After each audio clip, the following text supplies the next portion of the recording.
여러분 안녕하십니까? 제가 사실 목회를 하긴 했지만은 그 호칭으로 불리는 걸 굉장히 두려워하고 또 송구스럽게 생각합니다. 그래서 그냥 양태우 형제 이렇게 불러주시면 감사하겠습니다. 네. 목사라는 호칭은 우리 현직으로 일하시는 분들에게 적당한 호칭이라고 생각합니다. 오늘 말씀은 제가 한 사람의 설교자가 아니라 한 사람의 신앙인으로서 여러분과 같이 생각해 보고자 하는 내용을 같이 나누고자 합니다. 그러면 성경 말씀대로 살아보려고 노력하다가 그것이 잘 안 돼서 괴로워해 보신 적이 있으세요? 네. 그것은 열심히 믿어보고자 하는 사람들에게 누구나 겪는 아마 매일의 경험일 것입니다. 신앙을 심각하게 받아들이고 또 말씀을 열심히 실천해보고자 하는 사람들이 자주 경험하는 것 중에 하나가 성경 말씀이 요구하시는 바와 또 현실의 차이, 괴리입니다. 그래서 성경 공부를 같이 하다 보면 청년들에게 질문을 자주 받습니다. 예를 들어서 아까도 우리 토론하셨는데 원수를 사랑하라 이 말씀을 공부하다 보면 자주 받는 질문이 아니 그걸 어떻게 합니까? 남학생들이 가장 처런징하게 느끼는 성경 구절이 뭔지 아세요? 남학생들이 가장 힘들어하는 구절은 여자를 보고 음욕을 품는 자마다 이미 가늠하였느니라 제일 힘들어하고 또 여학생들이 가장 힘들어하는 구절이 바로 이 원수를 사랑하라입니다. 여자들이 이 한을 품으면 온유월에도 서리가 들린다 그러잖아요. 그래서 여자들에게 원수를 사랑하는 것이 가장 힘든다고 그러더라고요. 그리고 때로는 성경 말씀은 이해되지 않기 때문에 힘든 것이 아니라 이해되는 말씀이 더 힘듭니다. 왜냐하면 내가 잘못하니까. 그리고 그런 말씀 때문에 죄책감이 많이 생깁니다. 이것은 특별히 열심히 믿어보고자 하는 사람들에게 더 이런 일이 자주 생깁니다. 저도 사실 한동안은 이 죄책감 때문에 굉장히 힘들어했던 기억이 있습니다. 특별히 복음서에서 예수님께서 하신 설교들 중에 산상보훈의 말씀이 있는데 마태복음 5장부터 7장까지 또 어떤 학자들은 9장까지라고 이렇게 얘기합니다. 그래서 사람들에게 복된 소식이긴 하지만은 이 말씀을 하나하나 잘 문자적으로 읽어보면 절대 쉬운 말씀이 아닙니다. 그래서 한번 읽어볼까요? 마태복음 5장 21절로 24절에 있는 말씀을 제가 같이 읽겠습니다. 마태복음 5장 21절로 24절입니다.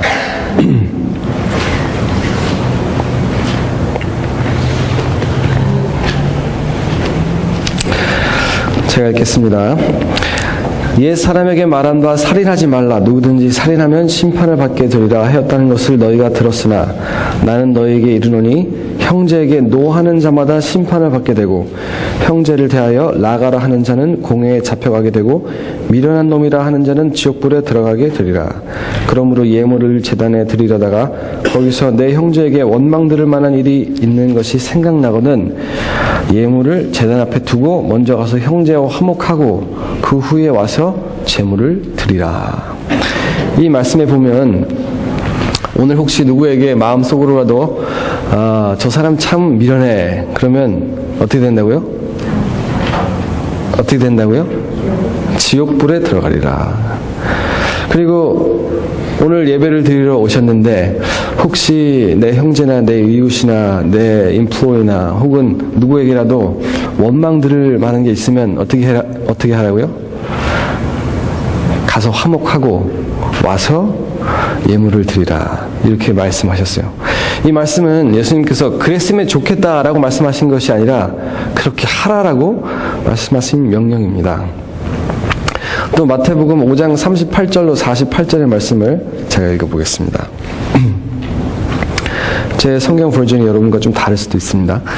38절에 또 눈은 눈으로 이는 이로 갚으라 하였다는 것을 너희가 들었으나 나는 너희에게 이르노니 악한 자를 대적지 말라. 누구든지 내 오른 뺨을 오른편 뺨을 치거든 왼편도 돌려대며 또 너를 송사하여 속옷을 가지고자 하는 자에게 겉옷까지도 가지게 하며 또 누구든지 너로 억지로 오리를 가게 하거든 그 사람과 심리를 동행하고 42절 내게 구하는 자에게 주며 내게 꾸고자 하는 자에게 거절하지 말라.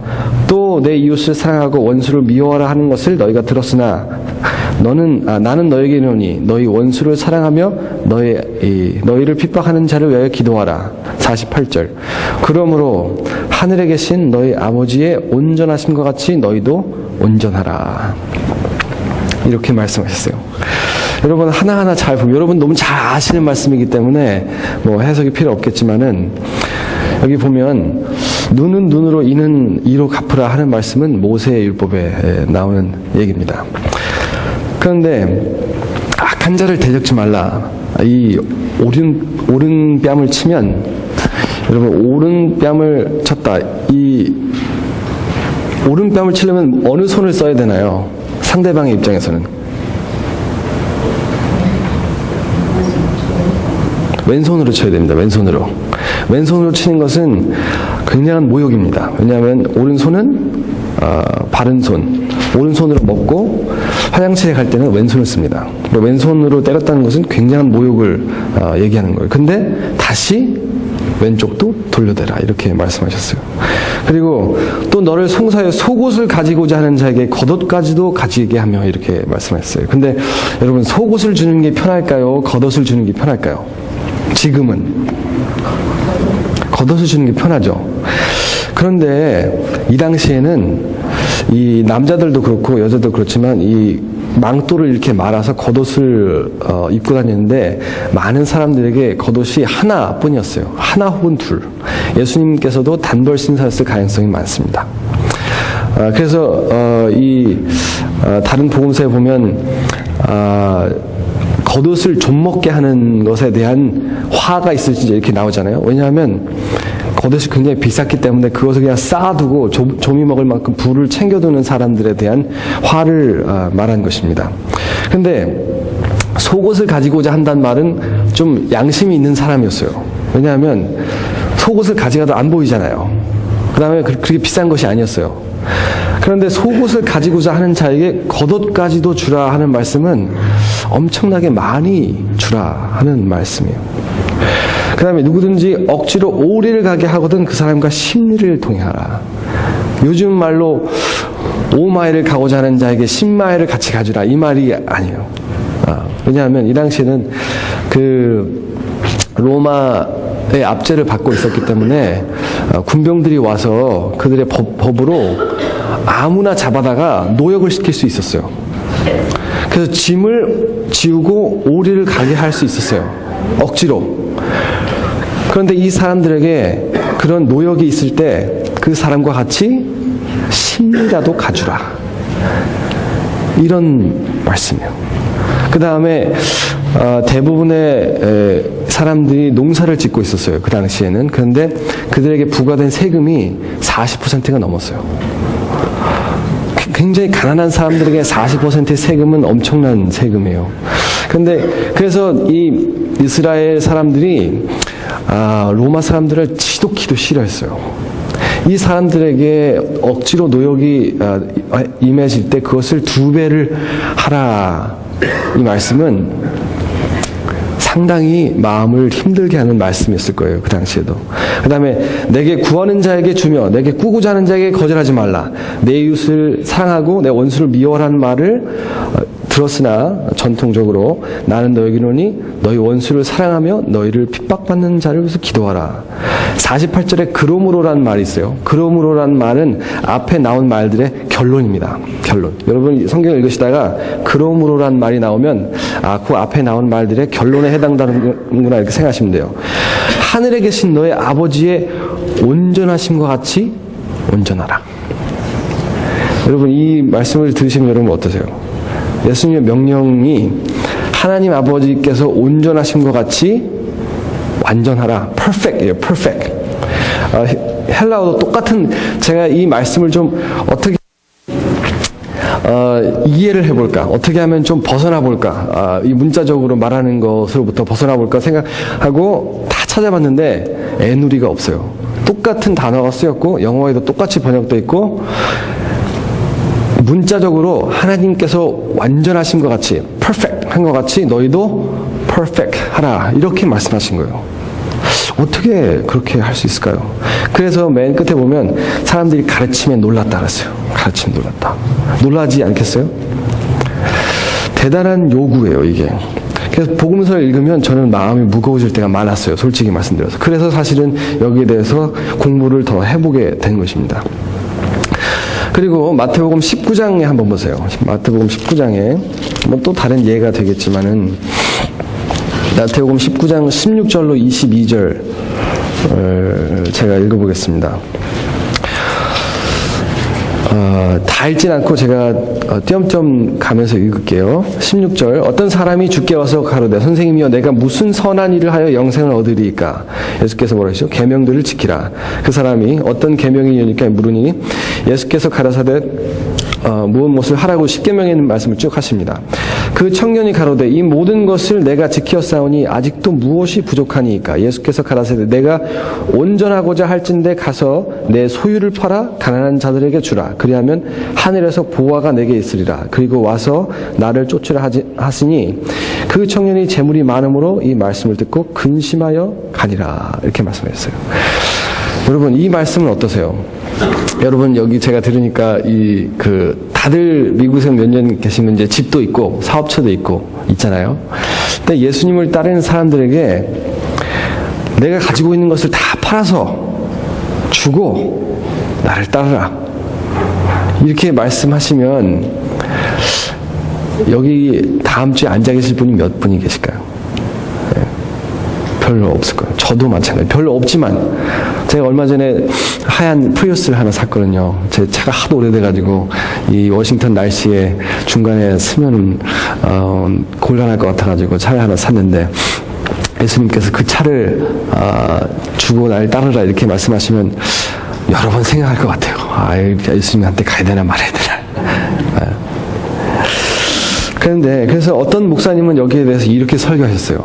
이 말씀은 진짜 주라는 말씀이 아니고 언제든지 줄 수 있는 마음을 가지고 살아라 이렇게 설교하시더라고요. 그 말씀은 좋은 해석일지 모르지만 제가 볼 때는 핑계라고 생각합니다. 또 마태복음 18장에 여러분 베드로가 아마 화가 나서 예수님께서 그렇게 물었을 거예요. 형제가 나에게 죄를 범하면 몇 번이나 용서해 줄까요? 70번씩? 7번이나. 베드로는 아주 넉넉하게 7번 완전 숫자입니다. 그런데 예수님께서는 70번씩 7번이라도 할지니라. 여러분 한 사람을 3번 용서해 본 적 있어요? 똑같은 잘못을? 애들 말고. 저는 없어요. 네. 한 번 잘못하고 똑같은 걸 2번 하면 그 사람은 쳐다보기 싫습니다. 제가 이 말씀을 쭉 이렇게 나열하는 이유는 이거를 심각하게 정말 열심히 따라보고자 받아들이면 굉장히 힘들다는 것입니다. 그러니까 힘들어서 못하겠다는 게 아니고 심각하고 엄중하고 굉장히 가혹한 사실 말씀이에요.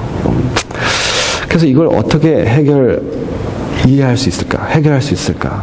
그것이 제 고민이었어요. 그래서 제가 여러 가지 책을 찾아보고 연구해 보면서 이해한 거를 여러분과 함께 같이 한 사람 신앙인으로서 나눠보고자 하는 것입니다.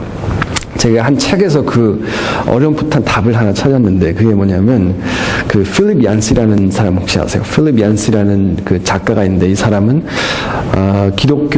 정통 기독교 교단에서 좋은 작가로 받아들여지고 있는 사람인데 이 사람이 여러 책을 썼어요. 이 필립 얀시라는 사람의 책은 어떤 책을 사서 읽으셔도 참 좋은 책이에요. 우리 교회 목사님도 많이 추천하시는 책입니다.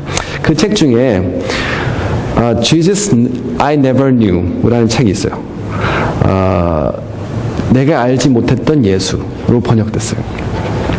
그런데 이 책의 한 챕터에 이 부분에 대해서 다루고 있어요. 그런데 가만히 살펴보니까 이 말씀에 대해서 이해해 보려고 했던 노력이 지금 저나 여러분의 노력만이 아니라 여러 사람들이 여기에 대해서 이해해 보려고 노력했어요. 교회 역사 가운데. 토마스 아퀴나스라는 사람이 있습니다. 이 사람은 13세기 중세의 대표적인 신학자인데 그 말씀을, 예수님의 말씀을 이렇게 해석했어요. 꼭 지켜야 할 것과 지켰으면 좋겠다라고 말씀하신 부분이 섞여 있다. 이렇게 얘기했어요. 또 어떤 사람은 마틴 루터라는 사람은 잘 아시죠? 가이사의 것은 가이사에게, 하나님의 것은 하나님에게 라는 말을 여기다 적용시켜가지고 어떤 계명은 하나님 나라에만 적용되고 원수를 사랑하는 것은 세상에 적용되는 말이 아니다. 이렇게 얘기했어요. 여러분, 마음에 원수 한 명씩 다 갖고 계시죠? 저도 최근에는 없는데 옛날에는 있었어요. 그 사람을 사랑한다.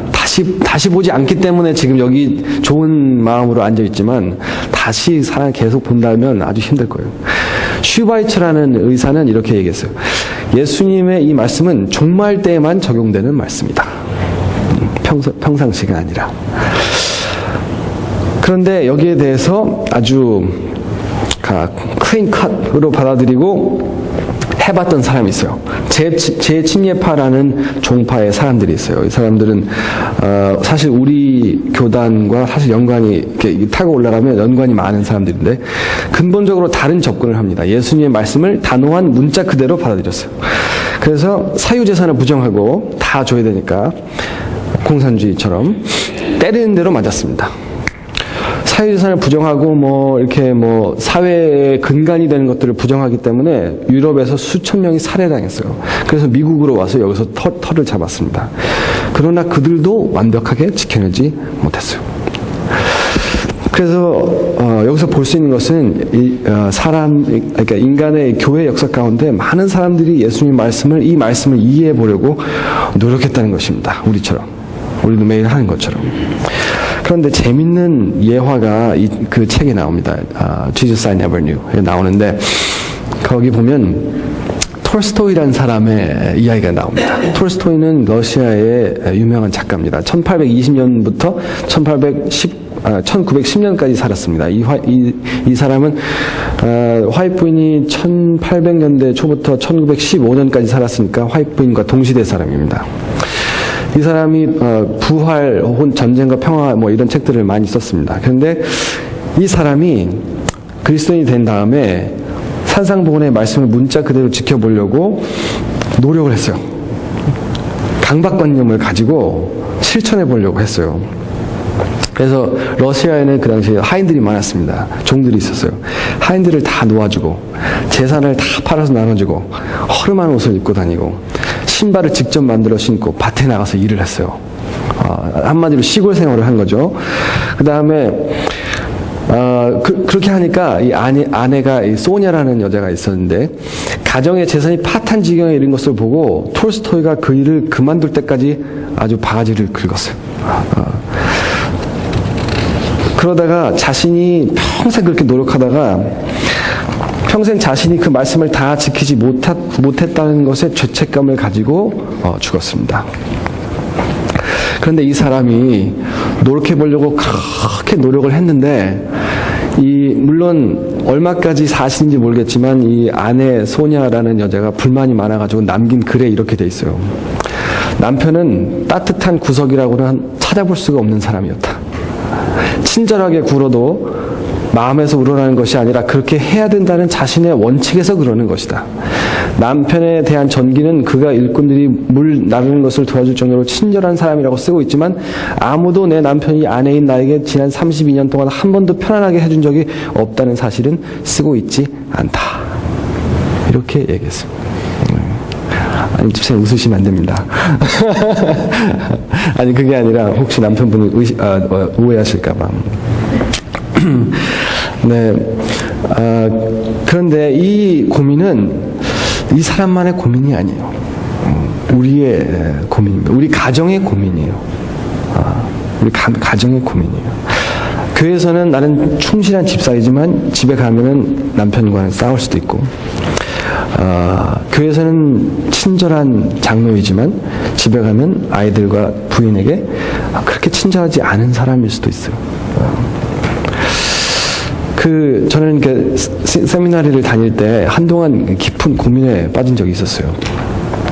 그것이 뭐냐면 현실과 아까 토의를 하실 때 제가 들었는데 저도 현실과 이상의 괴리에 빠져서 고민한 적이 있었는데 그게 뭐냐면 학교를 다니면서 한 학기에 학비가 1,700불밖에 안 됐습니다. 1,750불. 지금에 비하면 너무너무 싼 거죠. 한 학기. 왜냐하면 대청에서 이 장학금을 다 주거든요.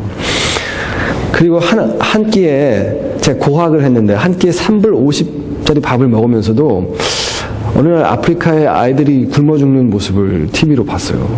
그걸 보니까 내가 이 비싼 돈을 내고 비싸지도 않은 돈인데 이 많은 돈을 내고 학교를 다녀도 되나?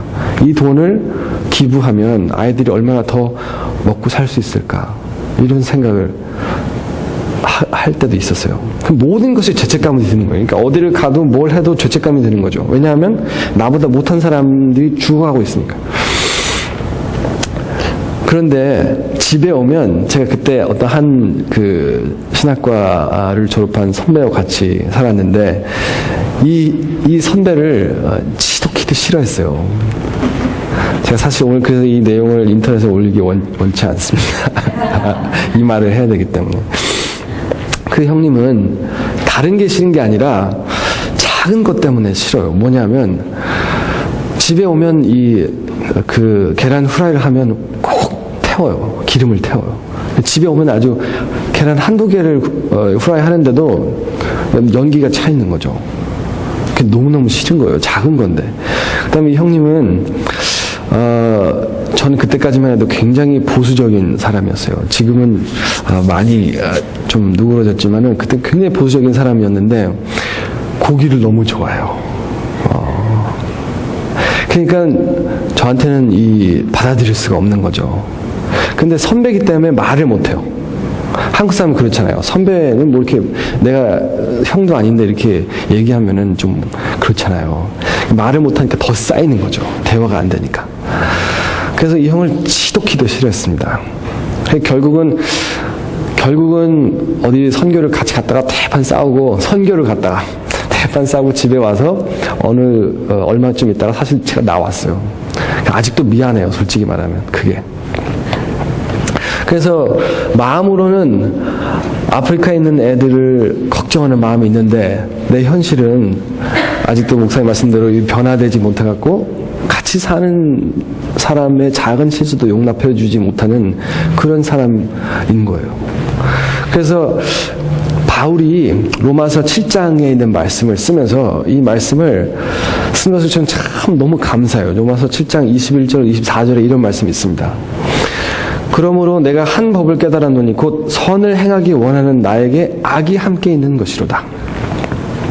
내 속 사람으로는 하나님의 법을 즐거워하되 내 지체 속에서 다른 한 법이 내 마음의 법과 싸워 내 지체 속에 있는 죄의 법 아래로 나를 사로잡아 오는도다. 오호라 나는 곤고한 사람이로다. 이 사망의 몸에서 누가 나를 건져내랴. 여러분 이 글은 왜 의미가 더 있냐면 이 글은 바울이 초년에 쓴 글일까요? 노년에 쓴 글일까요? 로마서는 바울이 노년에 쓴 글입니다. 바울이 이 글을 초년에 썼다 그러면 젊었을 때 썼다 그러면 덜 감동이 있을 거예요. 근데 바울이 이 글을 그가 죽기 전 백발이 성성한 노년에 썼어요. 그가 엄청난 매를 맞고 전도여행을 다니고 기적을 경험하고 정말 대단한 신앙인이 되었지만 그가 노년에 자기 자신을 바라보면서 이런 고백을 할 수밖에 없었다는 거죠. 그 모든 경험을 하고도.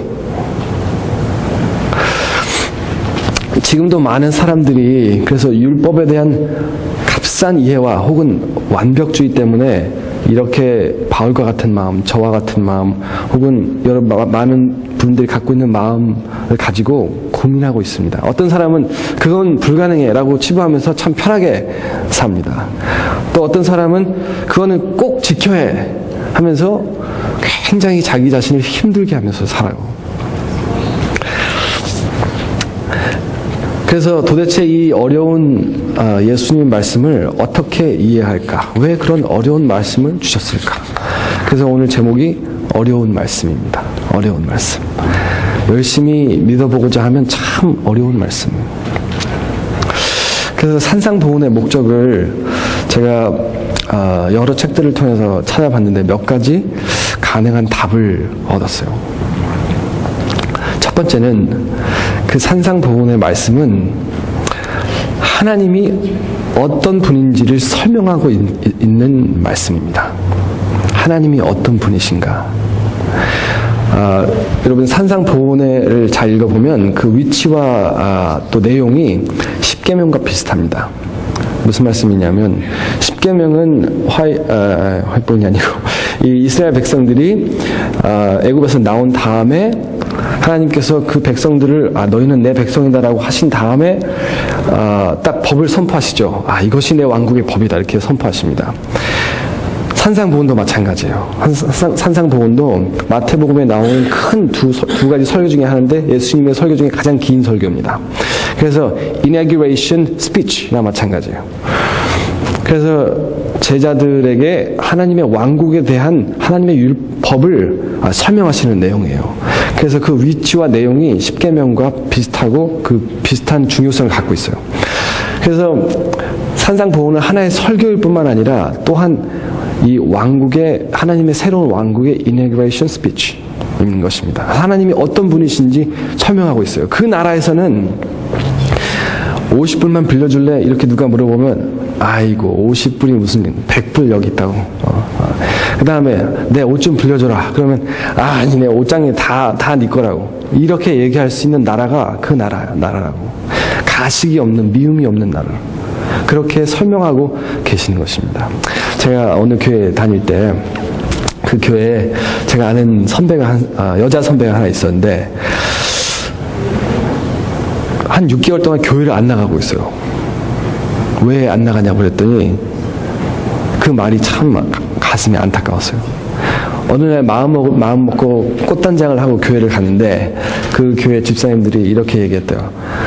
인사를 아주 반갑게 한 다음에 지나갔는데 그 뒤에서 누가 이렇게 어머 입술이 동동 떴네 그렇게 얘기하대요. 무슨 말이냐면 너무 빨갛게 칠하고 왔다는 뜻이에요. 그걸 들었어요. 바로 집으로 돌아와서 그 다음부터 6개월 동안 교회를 안 나왔어요. 이렇게 교회에서도 이제 환영은 하지만 가식적인 게 있을 수 있잖아요. 이 나라에서는 그것이 허용되지 않는다 라고 말씀하시는 것입니다. 하나님이 어떤 분이신가.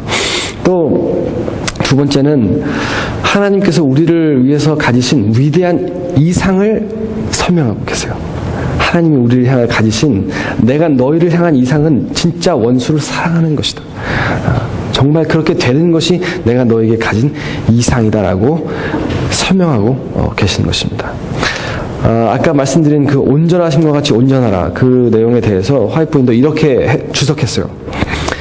이것은 하나님께서 우리를 향하여 품으신 원대한 목적이다. 이렇게 얘기했어요.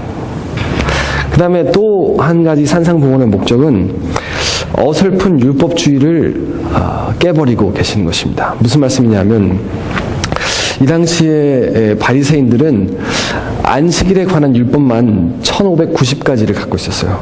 그러니까 다른 것들은 어떨까요? 대단하죠. 안식일에 관한 율법만 1000가지 넘게 갖고 있었기 때문에 그리고 이 남자들이 제일 힘든 것이 이제 이 여자들에 대한 유혹인 것 같아요. 그 당시에도 그래서 유대인들의 집은 아주 담이 높았어요. 키를 넘기는 담을 쌓았어요. 왜냐하면 옆집의 여자를 혹시라도 볼까봐 그 담을 높이 쌓았어요.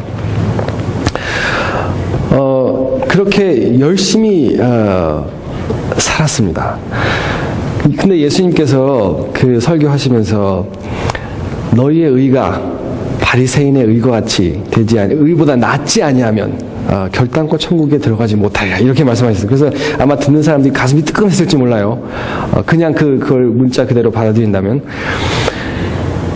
그런데 예수님이 말씀하시는 율법은 그런 문자적인 율법이 아니라 더 큰 마음의 율법이에요. 그냥 뭐 어떤 법을 범하는 것이 문제가 아니라 마음에서라도 그것을 범하며 형제를 마음에서라도 미워하면 그것은 이미 그 율법을 범한 것이라고 하는 것을 말씀하고 계시는 것입니다. 그래서 이 어설픈 아주 깨알 같은 그런 율법이지만 어설픈 그런 율법을 완전히 깨버리시고 진짜 하나님의 율법의 목적이 무엇인지를 설명하고 계시는 것입니다. 제가 여기서 어떤 분들이 들으면 좀 controversial한 할 만한 말씀을 제가 하나 드릴게요. 제가 어느 날 가만히 생각해 봤는데 제가 다니던 교회에 항상 문제가 뭐냐면은 다른 종파의 교인들하고 뭐가 싸움이 붙냐면 안식일 때문에 싸움이 붙어요. 그래서 막 이 종교 대립을 하거나 토론으로 시작해서 싸움으로 끝나는 경우가 많이 있었어요. 가만히 생각해 봤어요. 10계명 가운데 우상을 너에게 있게 하지 말지니라. 여러분 어떻게 생각하세요? 그거 잘 지키십니까? 잘 못 지키십니까? 우상. 이 마음의 율법을 적용하면 자식이 우상이고 또 돈이 우상이고 내 비즈니스가 우상이고 내 배우자가 우상입니다. 하나님보다 더 사랑은 다 우상이라고 하잖아요. 그 다음에 이 율법에 의하면 형제를 미워하고 마음속으로라도 바보라고 생각하는 사람은 이미 사회하는 거랑 마찬가지 이렇게 설명하잖아요. 그 다음에 배우자 아닌 다른 사람을 보고 딴 마음을 품으면 이미 가늠한 것이라고 얘기해요. 그렇게 적용하다 보면 우리가 지킨다고 말할 수 있는 율법이 거의 없습니다. 안식일은 어떠세요? 안식일을 문자 그대로 적용한다면 우린 지킬 수가 없어요. 컨트로버시한 얘기죠. 근데 다른 율법들이랑 한번 생각해 보세요. 다른 율법들은 잘 못 지킨다고 생각하면서 왜 우리는 안식일은 마치 다 지키는 것처럼 이렇게 싸움할 때 얘기할까요? 저는 그 얘기를 하고 싶은 거예요. 바울은 율법이 없는 사람에게는 양심이 율법이 된다 그랬습니다. 율법이 있는 사람에게는 율법으로 심판을 받을 거예요. 근데 그래서 안식일에 대한 율법 가운데 율법을 적용시키면서 가장 은혜가 필요한 사람이 누군지 아세요? 안식일 교인들이에요. 가장 은혜가 필요한 사람들이. 왜냐하면 자이나 타이나 잘못 지키기 때문에 그래요. 우리가 알고 있지만. 그래서 가장 안식일 계명에 대해서 은혜가 필요한 사람들이 우리예요, 우리. 싸움의 거리가 아니라 물론 무엇이 바른가는 알려줘야겠지만 이것이 우리가 나는 안식일을 잘 지키는데 너희는 왜 못 지키냐 이런 식으로 되는 것을 참 제가 원치 않아요, 저 자신이. 그래서 아무튼 어설픈 율법주의를 산산조각 낼 수 있는 그런 말씀입니다. 그 다음에 하나님의 자비 외에는 다른 안식처가 없음을 우리에게 알려주십니다. 로마서 7장 25절에 그 바로 아까 읽어드린 그 바로 다음에 나오는, 그러니까 오호라 나는 공고한 사람이라고 말한 다음에 우리 주 예수 그리스도로 말미암아 하나님께 감사하리로다. 그런즉 내 자신이 마음으로는 하나님의 법을, 육시로는 죄의 법을 섬기노라. 그러므로 이제 예수 그리스도 안에 있는 자에게는 결코 정죄함이 없나니. 이렇게 그가 은혜의 고백을 하게 됩니다. 그래서 이 말씀을, 산상부분의 말씀을 쭉 읽으면서 우리 자신을 거울에 비춰볼 수 있어요. 다른 법도 마찬가지지만 산상부분에 나오는 이 말씀도 우리 자신을 거울에 비춰볼 수 있게 해주는 아주 좋은 거울입니다. 그래서 그 거울을 보면서 내 자신이 작아짐을 느끼고 내가 자신이 부족함을 느끼고 하나님의 자비 외에는 내가 쓸데가 없음을 우리에게 알려주시는 그 말씀이 바로 이 산상보훈의 말씀입니다. 제가 좋아하는 책 중에 예수의 발 아래라는 책이 있어요. 그 책에 보면 그 가늠하다 잡혀온 여인의 이야기를 하면서 그 주위에 섰는 사람들에게 죄 없는 자가 먼저 치라고 하신 다음에 그들의 죄를 바닥에 쓰시잖아요. 거기에 대해서 주석을 이렇게 했어요. 10계명은 돌판에, 어떤 사람은 사파이어라고 하는 사람이 있어요. 돌판에 하나님의 불 손가락으로 적으셨어요. 지워지지 않는. 바벨론의 운명은 단단한 백향목 기둥에 적으셨어요. 손가락 3번. 그러니까 하나님의 손가락이 등장하는 3번입니다. 그러나 인간의 죄는 먼지 위에 적으셨다. 은혜의 바람이 불면 그 죄는 지워진다. 이렇게 주석했어요. 그래서 이 말씀을 매일매일 묵상하면서 첫 번째는 죄책감을 너무 많이 가지면 안 될 것 같아요.